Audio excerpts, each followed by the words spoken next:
오늘은 고난당하는 전도 제자의 현 주소라는 제목으로 같이 말씀을 나누도록 하겠습니다.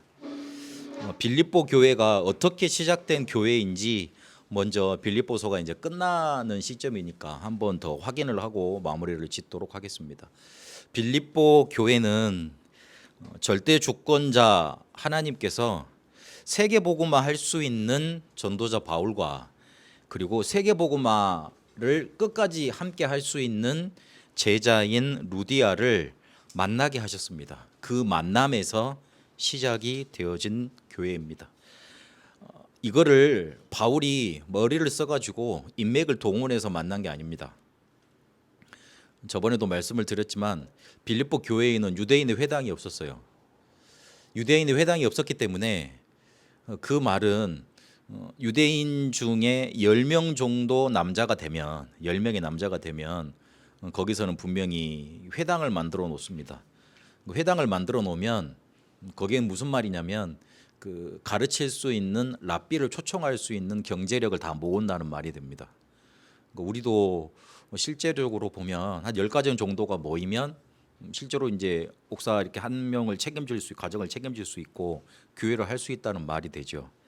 그래서 유대인들이 가장 잘했던 게 뭐냐면 핍박 받아서 다 흩어졌지만 남자 10명 그 정도만 모이면 회당을 만들었습니다. 그 회당을 만들려 그러면 어느 공간이 있어야 되겠죠.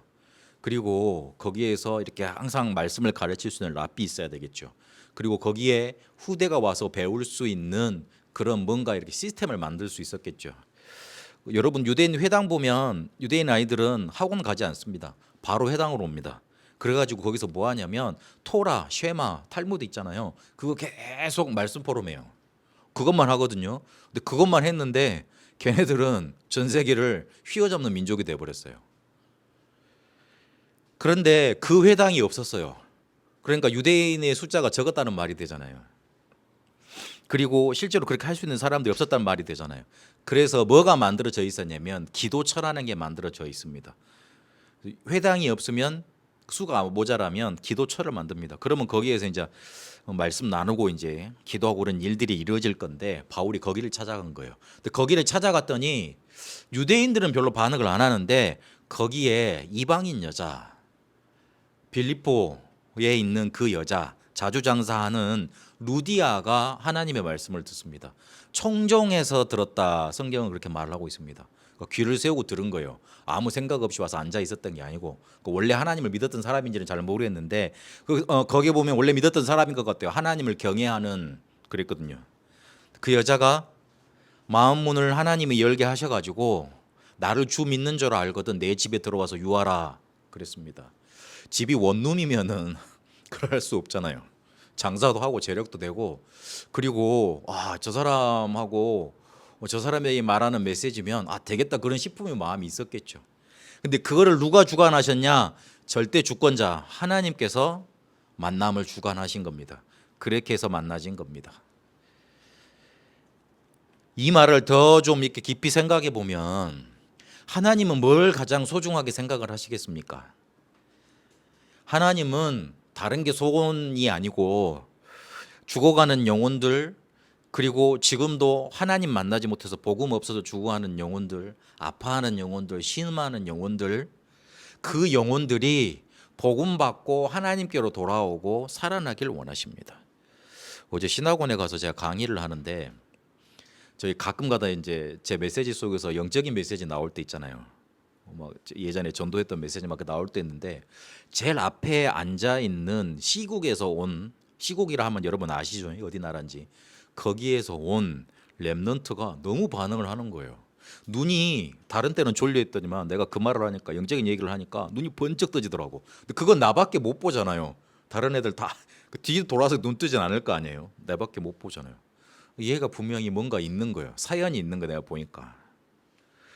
그래가지고 청소년 전도 신학원을 왔는데 청소년 전도 신학원에서 뭐 기본 메시지 이런 거 뭐 쉽게 합니까? 메시지 막 렘넌트 메시지 하고 그러니까 막 잘 못 알아듣지. 그런데 얘가 메시지 하는데 기초 메시지하고 복음 메시지하고 조금 영적인 부분에 대해서 내가 건드리는 메시지 했는데 눈이 커지는 거예요. 나중에는 손바닥을 치더라고. 와, 막 이렇게. 얘가 시국에서 어떻게 뭐 문제가 있었는지 한국으로 자기 부모와 같이 나와서 거기서 이게 복음 받아서 지금 청소년이니까 렘넌트 시스템이 없으니까 신학원으로 와 있는 거예요. 야, 그래서 쟤는 특별한 하나님의 계획이 있다. 제일 새신자인데 제일 앞자리에 앉아서 제일 은혜 많이 받아. 하나님은 그런 영혼들이 복음을 받고 참 행복을 얻고 참 하나님의 평화를 누리고 해방받는 거, 그리고 참 안식을 얻는 거, 그걸 원하지 않으시겠어요? 그게 세계 복음 아니겠어요? 기독교가 막 강성해지고 수가 많아지고 막 그것도 그래야지만 세계 복음화가 되지요. 그러나 아파하고 있는 사람이, 지금 힘들고 있는 사람이 그거하고 무슨 상관이 있겠어요? 교회가 커본들, 교회 10,000명, 20,000명 모여본들, 자기 힘들어 죽겠는데, 자기 시달려 죽겠는데 그거하고 뭔 상관이냐고요. 하나님은 그 아파하는 한 영혼이 하나님께로 돌아올 수 있는 길을 누군가는 가서 말해주기를 원하십니다. 지금도 고민하고 있는 한 영혼한테 누군가 전도자가 가서 복음 전해주기를 원하십니다. 그래서 해방받기를 원하십니다. 하나님은 그걸 가장 중요하게 생각하시는데 그거를 지금도 맡길 만한 사람을 찾고 계시고 그런 교회를 하나님은 기다리고 계시는 거예요. 하나님의 마음에 바울이 그런 전도자에 있고 그런 사람이었어요. 루디아가 이거를 할 수 있는 사람이었고 루디아가 이런 교회를 열 수 있는 그런 그릇 가진 사람이었어요. 그 둘을 절묘하게 하나님은 만나게 하십니다. 바울을, 그의 사역을 콱 한번 쥐어 틀어 잡으셔 놓고 길을 마게도냐로 이끄셔서 그렇게 절대 주권자가 그런 만남을 허락하셨던 겁니다. 그래서요, 이 빌립보 교회가 끝까지 바울의 사역에 함께 했습니다. 빌립보서는 일부 예배 때도 말씀을 받았습니다마는 다른 내용이 아닙니다. 크나큰 내용이 아니고 바울이 빌립보 교인들이 헌금을 해주고 사람을 파송해줘서 나를 돌봐줘서 고맙다. 그래서 그 감사 편지 하는 겁니다. 그런데 이분이 그 감사 편지 보낸 김에 그들에게 있는 메시지와 그리고 그들에게 있는 확신과 뭔가 고난을 보는 눈과 뭔가 그리스도를 붙잡아야 될 것, 그리고 항상 있어야 될 곳, 그런 메시지, 수많은 메시지를 담아서 편지를 보낸 겁니다. 이들이 바울이 함께했던, 바울이 지금 당했던 고난에 같이 참여하고 세계복음화에 끝까지 같이 갔던 그런 교회가 됐습니다. 그렇게 빌립보 교회가 시작이 됐고 그렇게 끝까지 여정을 함께 했습니다. 오늘 빌립보서를 마무리하면서 현 주소라는 단어를 여러분 마음속에 담고 가셔야 되겠습니다. 하나님은 항상 현 주소부터 물어보셨습니다. 아담이 창세기 3장에 선악과를 따먹고 그 다음에 뭐라고 되어 있습니까? 두려워하여 그랬습니다. 두려워해서 숨었다 그랬습니다. 그리고 자기가 벌거벗은 것을 창피하게 여겼다 그렇게 말을 하고 있습니다. 근데 그 아담이 어디에 숨은 줄 다 아시고 뭘 잘못했는 줄 아시고 어떤 문제를 그 실수를 범했는지 다 아시잖아요. 그런데 하나님이 오셔서 첫 마디가 뭐였냐면 아담아 네가 어디에 있느냐 그렇게 물어보십니다. 아담 잘못을 먼저 들춰내고 나 이런 거 잘못했지. 너 내가 먹지 말라 한 그거 먹었지. 그거부터 질문하시는 게 원래 순서예요. 그런데 하나님은 창세기에 보니까 특히 3장에 보니까 뭐라고 그러셨느냐. 아담아 네가 어디 있느냐 그거부터 따져 물으십니다. 하나님은 우리가 어디에 있는가 그것에 대해서 눈을 밝히고 그걸 제일 먼저 따지십니다. 그래서 모세 보고 뭐라 그랬냐면 모세에게 출애굽기 3장 5절에 보니까 네가 선 곳은 거룩한 땅이니 그렇게 말씀하십니다. 네가 지금 낙심해 있지.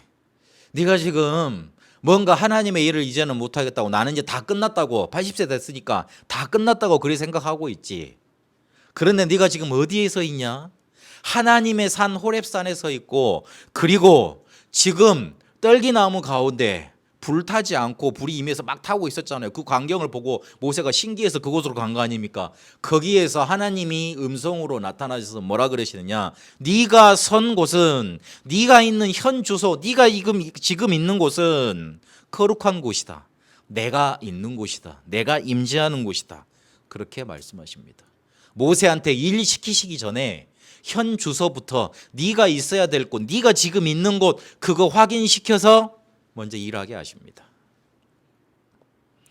현 주소가 뭐가 그렇게 중요하길래 하나님은 그렇게 따져 물으시고 먼저 확인케 하시고 그리고 일을 하게 하셨습니까? 현 주소란 말은 항상 있는 곳입니다. 내가 항상 있는 곳이에요. 주민등록 등본에도 올라가 있는 곳 있잖아요. 그럼 그 주소 내가 항상 가지고 있는 거잖아요.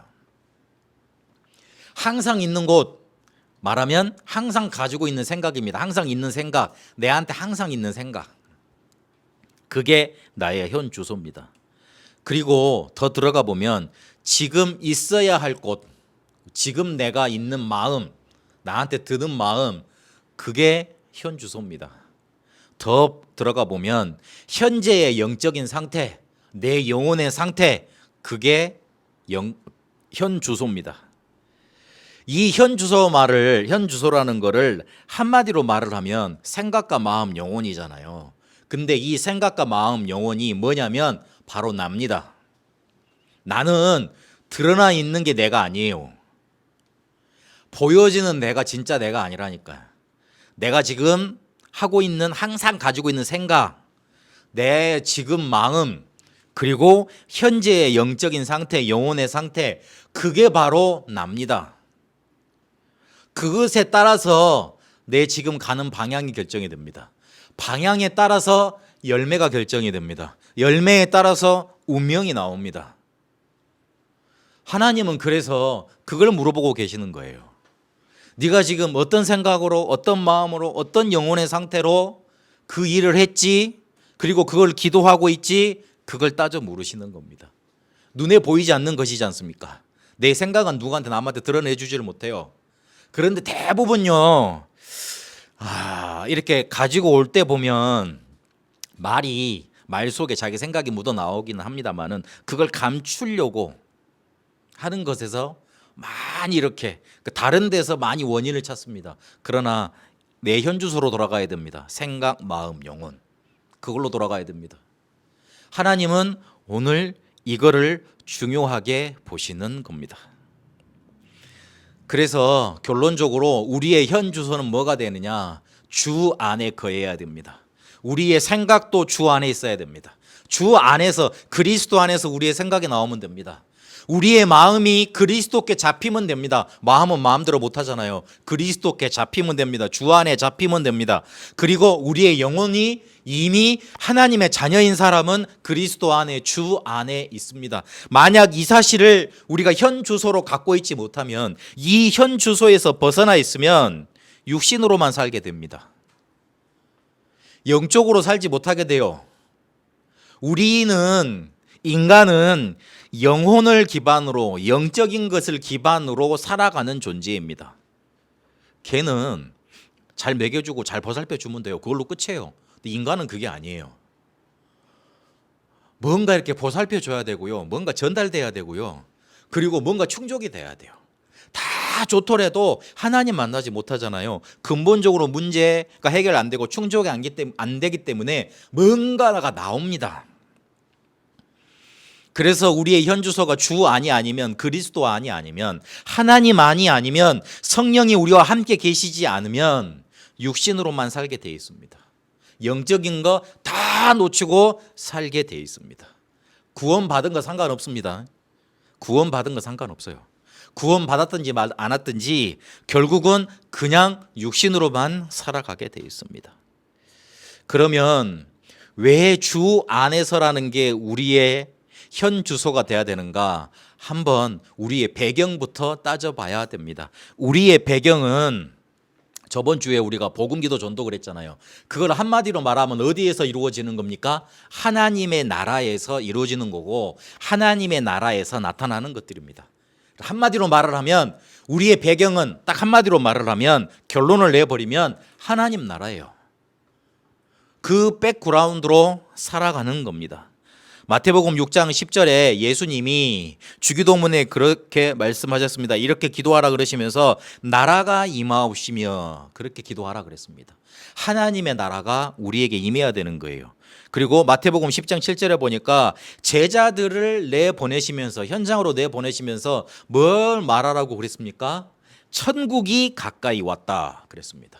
하나님 나라를 한자로 말하면 천국이죠. 천국, 하나님 나라가 가까워왔다. 그 하나님 나라의 실체는 누구십니까? 바로 그리스도잖아요. 그분이 왔다. 그렇게 말을 합니다. 그분이 다스릴 나라가 왔다. 그분이 모든 것을 이룰 나라가 왔다. 그렇게 말하라 그랬습니다. 그래서 사도행전 1장 3절에 보니까 감람산에서 예수님이 부활하셔서 감람산에서 뭘 말씀하셨냐면 40일 동안 하나님 나라의 일에 대해서 말씀했다 그랬습니다. 하나님 나라가 실제로 우리에게 임하면 뭔가 역동적으로 뭔가가 자꾸 나타나는 거예요. 그래서 이거를 가장 잘 깨달았던 바울이 2년 동안 하나님 나라에 대해서 그 뒷부분을 보세요. 강론했다, 설명했다, 그걸 증거했다 그렇게 말을 하고 있습니다. 얼마나 말할 게 많았으면, 얼마나 강조할 게 많았으면 두란노 서원에서 2년 동안 계속 강조하고 말을 했던 겁니다. 그러면 그 하나님의 나라는 어떤 내용, 어떤 일을 포함하고 있습니까? 성삼위 하나님께서 역사하시는 곳이 바로 하나님의 나라입니다. 사도행전 1장 3절에 하나님의 나라 일을 말했다 그랬잖아요. 그래서 4절에서 5절까지 보면 아버지의 약속하신 것 성령이 임하기를 기다려라 그랬잖아요. 그래서 그거를 붙잡고 1장 14절에 기도하지 않습니까?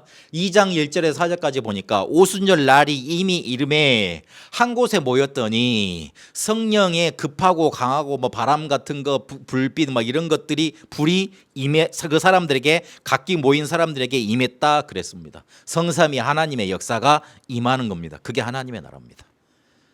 내 속에 하나님 계시는데 하나님의 역사는 다른 말이죠. 하나님께서 내가 체험될 정도로 내가 느껴질 정도로 그렇게 역사하는 곳, 그게 하나님 나라입니다. 쉽게 말을 하면. 그러면 어떤 일이 일어나느냐? 사단이 결박됩니다. 마태복음 12장 28절 29절에 보니까 너희가 내 이름으로 그 귀신 쫓아내면 이미 하나님의 나라가 임했다 그랬어요. 임할 것이다 그 말도 아니었어요. 임했다 그랬어요. 우리가 예수 그리스도 이름 붙잡으면 그리고 그분의 성삼위 하나님으로 충만해지면 하나님의 역사가 임할 거 아니에요. 그러면 뭐가 바로 나타나죠? 사단이 결박됩니다. 이 땅 영적으로는 하나님 나라, 사단 나라 두 나라밖에 없어요. 하나님의 나라가 강하게 역사하면 뭐가 결박이 되겠습니까? 사단의 나라가 깨지는 거예요. 사단이 결박되는 거예요. 이 말을 잘못 이해하면 우리가 모든 걸 잘못하면 사단 탓이냐 그렇게 말할 수 있는데 그렇지는 않습니다. 그러나 여러분이 넘어지려고 하는 때, 여러분이 낙심하려고 하는 때, 여러분이 완전히 무너지려고 할 때, 그때 사단은 여러분의 마음속에, 생각 속에, 영혼 속에 팍 파고듭니다. 그래서 완전히 못 일어나도록 그렇게 눌러놓습니다. 분명히 연결이 됩니다. 제가 그래서 예전에 제가 학부 때 논문을 무당에 관해서 썼거든요. 조금 이렇게 사람들 많이 만나보면 무당들 만나보면서 뭐 만나보고 그랬는데 만나보면 들린 사람이 있더라고요. 실제로 귀신 들린 사람이 있더라고요. 근데 안 들린 사람도 있어요. 안 들린 사람이 있는데 어떤 그 사람은 이렇게 학문적으로 배워서 이렇게 하더라고요. 그런데 그 사람이 이렇게 쭉 이야기를 들으면서 저한테 무슨 뭔가 확신이 드냐면 아 그래 금목저학이라 그랬지. 저거 계속 하다 보면 나중에 들린다. 나중에 영향 간다 반드시. 그래서 이게 떼어놓을 수 없습니다. 그 영적인 진리라는 게 칼로 이렇게 막 쑥딱 잘라가지고 이렇게 딱 눈에 보이도록 딱 띄러올 수 있는 그런 게 아니에요.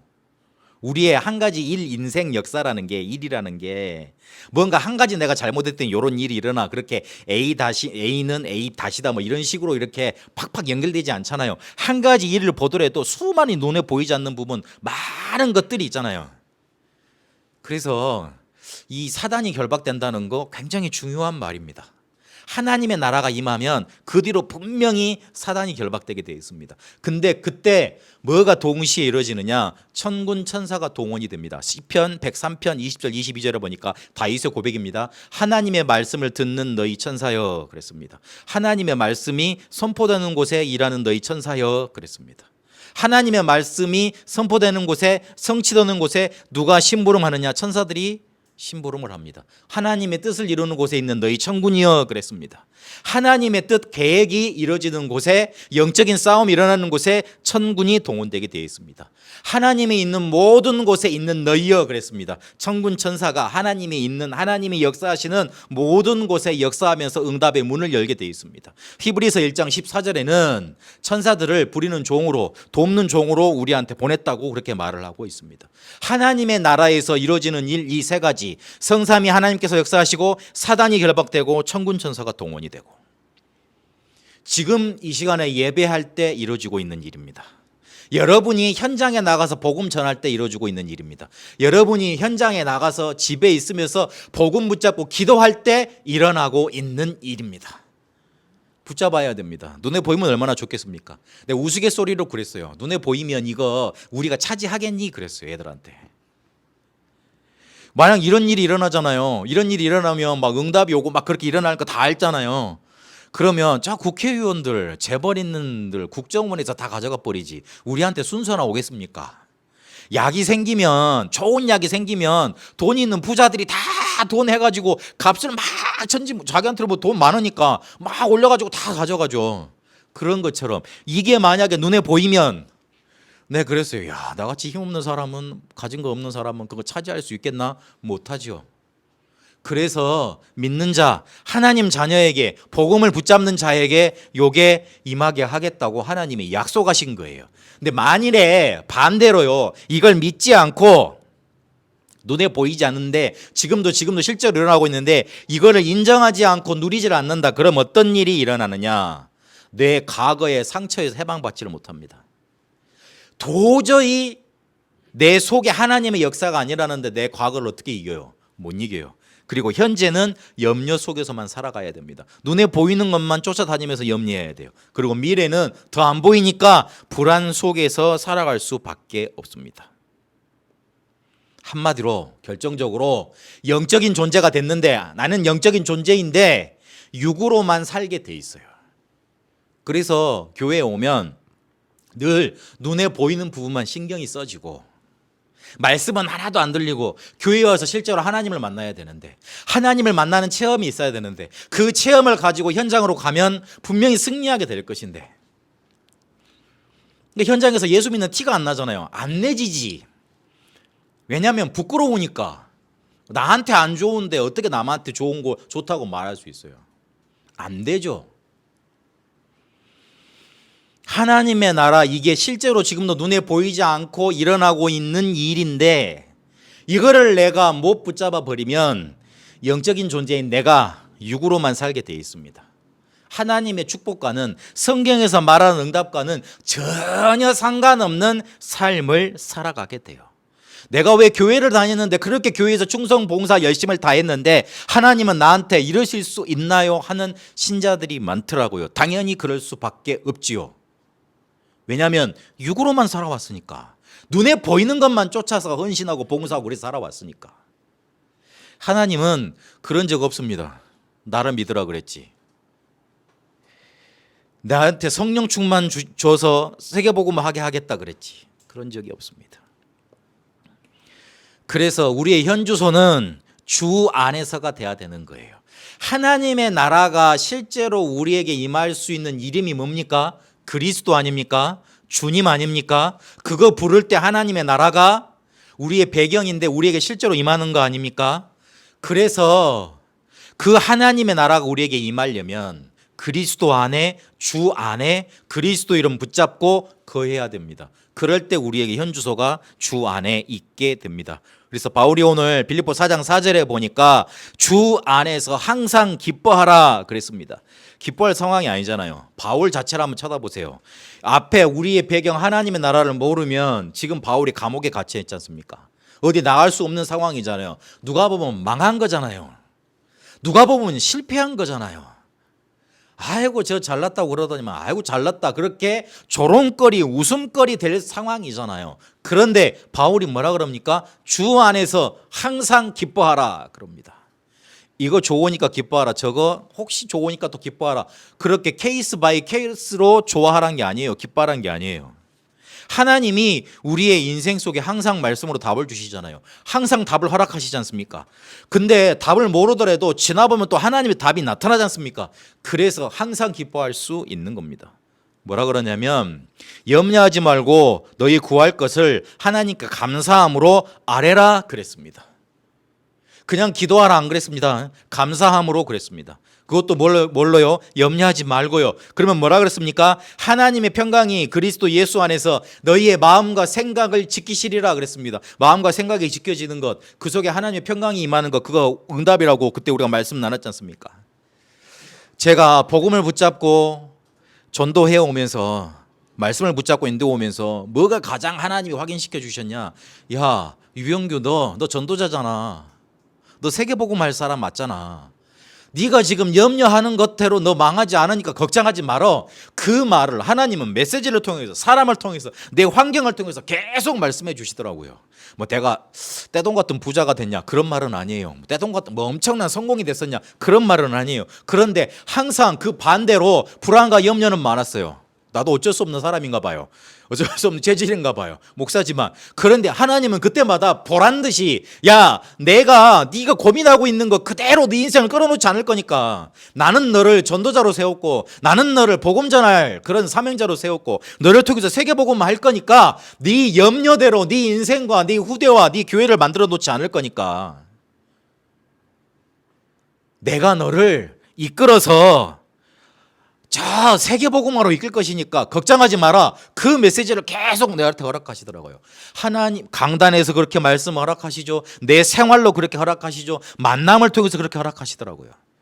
그래서 결론 내려졌어요. 그래, 하나님은 내게 언약하신 대로 이루시는구나.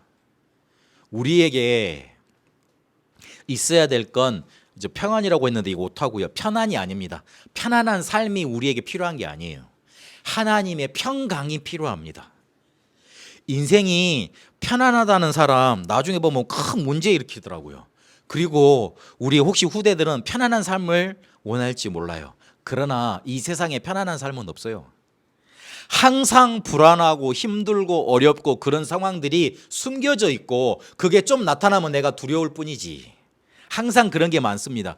그러면 그걸 어떻게 이깁니까? 하나님께서 위에서 주시는 내 마음과 생각을 사로잡는 힘, 평강이 내게 임해야 되는 거예요. 그래서 나한테 평강이 필요한 겁니다. 하나님이 주시는 힘이 필요하고 하나님이 나를 사로잡는 게 필요하신 거예요. 그래서 오늘 빌립보 4장 13절에 뭐라 그러냐면 내게 능력 주시는 자 안에서 내가 모든 것을 할 수 있느니라 그랬습니다. 나를 쳐다보면 절대 불가능이에요. 지금 내 상황을 쳐다보면 절대 불가능입니다. 그런데 하나님은 절대 가능입니다. 그리고 그렇게 하시겠다고 하십니다. 그래서 내게 능력 주시는 자 안에 있으면 내가 그리스도 이름을 붙잡으면 하나님의 나라가 내게 임하기 때문에 성령께서 임하시고 사단이 결박되고 천군 천사가 동원되어져서 실제로 이 일이 일어나기 때문에 모든 것이 가능하게 되고 모든 것이 문제가 없게 되는 겁니다. 이거는 내가 할 수 있다 그 말을 강조한 말이 아닙니다. 그 말이 아니에요. 하나님은 복음 안에서 모든 것이 문제가 없도록 되게 만들겠다는 그 의미가 강해요. 내가 절대 불가능이기 때문에 절대 가능으로 이끌어 가신다는 겁니다. 이런 현주소에 있었던 바울을 붙잡고 어떤 언약을 성취하셨냐? 사도행전 28장 30절 31절에 보니까 로마 복음화를 성취하셨습니다. 로마 복음화를 이뤄내셨어요. 바울을 통해 그리고 그 후대를 통해 그 메시지를 붙잡고 자란 디모데 같은 다음 세대들 그리고 그 뒤에 일어난 속사도들 그 뒤에 일어났던 초대교회 제자들을 통해서 로마 복음화가 실제로 일어났습니다. 하나님의 나라를 배경으로 누리고 있는 자 이거를 현 주소로 갖고 있었던 사람들을 통해서 하나님의 언약을 성취하셨던 거예요. 그래서 이번 주도 하나님 언약 안에 주 안에 있게 되시길 바랍니다. 사도행전 19장에 보니까 로마도 보아야 하리라 그렇게 바울이 고백합니다. 그러니까 하나님께서 그 바울의 말을 인용하셔가지고 야, 너 로마에서도 증언해야 될 거 아니냐. 사도행전 23장 읽어보면 주님께서 나타나셔서 바울에게 하시는 말이에요. 그리고 27장에 보면 바울이 풍랑 만난 배 안에서 말을 하지 않습니까? 하나님의 사자가 전날 나한테 나타나서 말을 했다. 네가 가이사 앞에 서야 된다. 가이사가 누굽니까? 로마의 황제 아닙니까? 그 앞에 서야 된다. 그렇게 말씀 주시고 그렇게 이루어 가셨습니다. 우리의 현 주소가 주 안에 있으면 하나님 나라의 배경이 임하게 되고, 그 하나님 나라의 배경이 임하면 하나님은 그런 나를 통해 하나님의 언약을 성취하게 되시는 겁니다. 여러분, 주 안에 있게 되시길 바랍니다.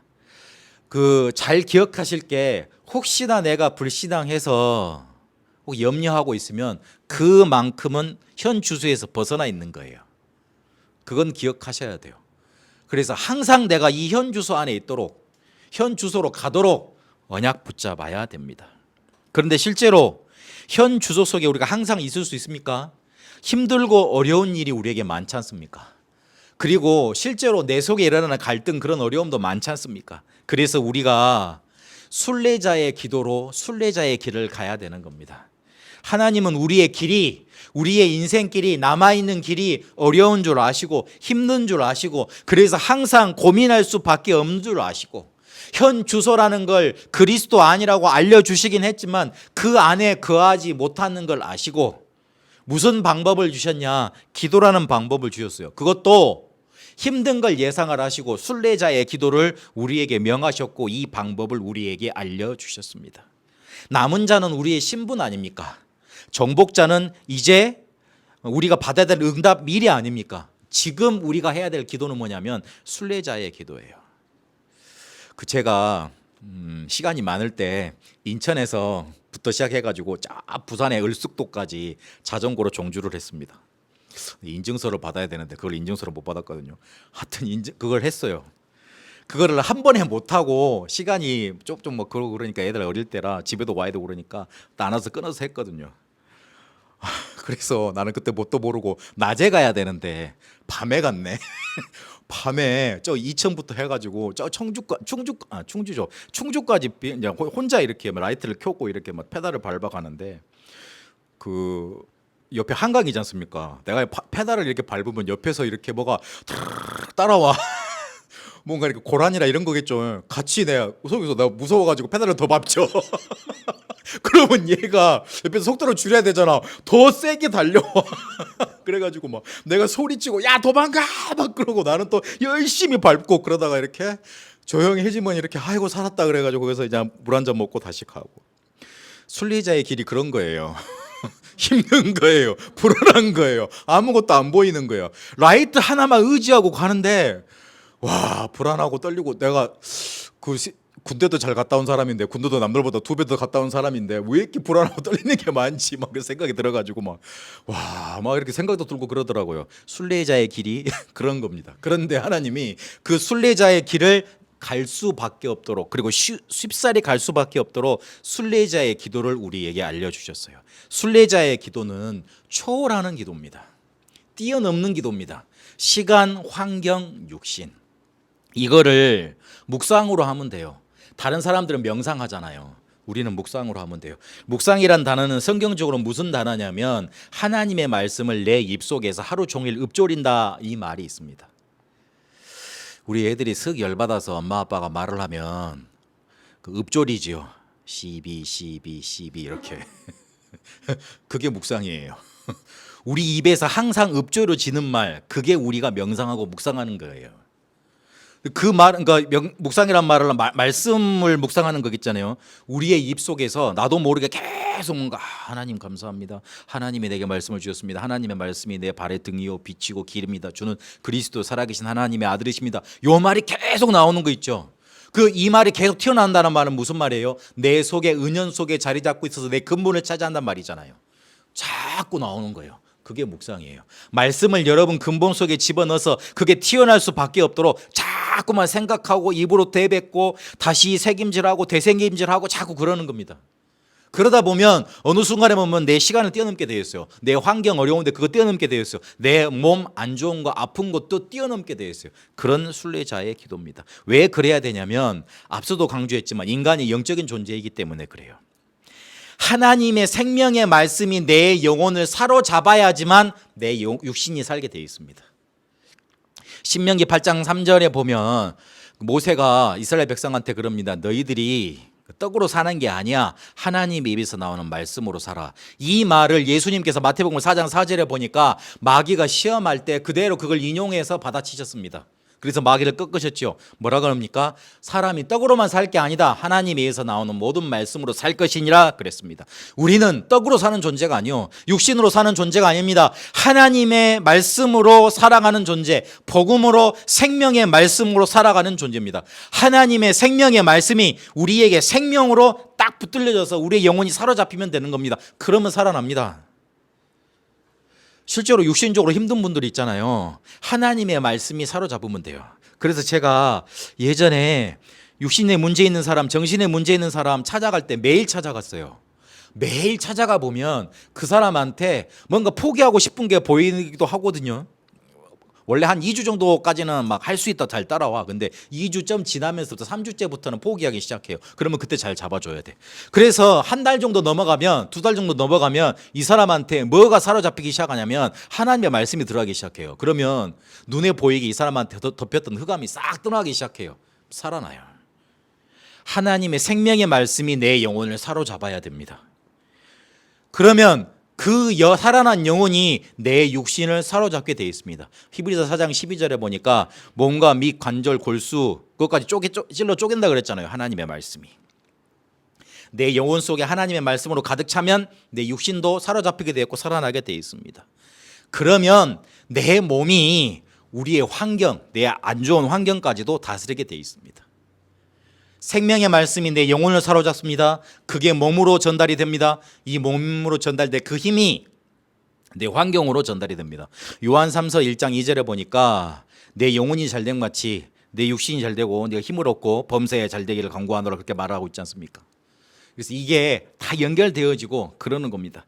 인간이 영적인 존재이기 때문에 조금만 24 기도할 수 있으면, 요즘 7가지 망대, 7가지 여정 가라, 그리고 3가지 뜰 말씀하지 않습니까? 이것이 우리의 기도고, 그리고 이것이 우리의 삶이고, 이것이 우리의 업속의 준비가 되기 시작하면, 이것이 24 기도가 되기 시작하면 우리 영혼이 살아나게 돼 있고, 그리고 육신도 살아나게 돼 있고, 환경도 살아나서 힘든 길, 어려운 길을 갈 수 있게 되는 겁니다. 24 기도로 해야 돼요. 여러분의 기도 제목 완전히 바꾸세요. 제가 요즘에 요 기도밖에 안 해요. 그리고 여러분한테 이거 전달되도록만 기도해요. 7가지 망대. 7가지 망대는 우리 호흡 집중 기도문에 잘 나와 있습니다. 안면은 7가지 망대지요. 그리고 2, 3, 4페이지는 7가지 여정입니다. 7가지 여정이 있지 않습니까? 그게 우리의 삶이 되면 됩니다. 그리고 마지막으로 하나 더 할 거, 3가지 뜰. 이방인의 뜰, 기도의 뜰, 아이들의 뜰. 그 뜰이 내 산업을 통해서 성취되고 그렇게 이루어지면 됩니다. 그거 놓고 기도하시면 됩니다. 고난당하는 전도 제자의 현 주소 그랬습니다. 남들이 보기에는 우리에게 임한 게 고난 같지만 그렇지 않습니다. 하나님은 우리를 전도 제자로 부르셔서 주 안에 있게 하셔서 하나님이 가장 소중하게 여기시는 것, 하고자 하시는 것, 그것 하시고자 합니다. 내 실수로 만난 어려움, 재앙일지도 몰라요. 내 능력이 부족해서 지금 처해 있는 환경일지도 모릅니다. 그러나 하나님은 주 안에 우리를 이끄셔서 현 주소 삼게 하셔서 순례자의 길을 가게 하시면서 하나님이 가장 소원하시는 것, 그것 이루게 하십니다. 그 응답 속에 여러분이 이번 한 주간도 응답 누리게 되시길 바랍니다. 살아계신 하나님 감사합니다. 하나님이 우리를 전도제자로 부르셨고 우리를 주 안에 있게 하셨습니다. 이 현 주소에서 벗어나지 않도록 순례자의 길을 가며 순례자의 기도로 내 영혼을 살리게 하옵시고, 하나님의 말씀에 내 영혼이 사로잡혀져서 내 육신도 살아나고 내 환경도 살아나는 참된 응답 누려가게 하옵소서. 그래서 하나님이 이루고자 하시는 가장 소중한 것, 그것 내 인생과 삶 속에 이루어지게 하옵소서. 살아계신 우리 주 예수 그리스도 이름으로 기도합니다. 아멘.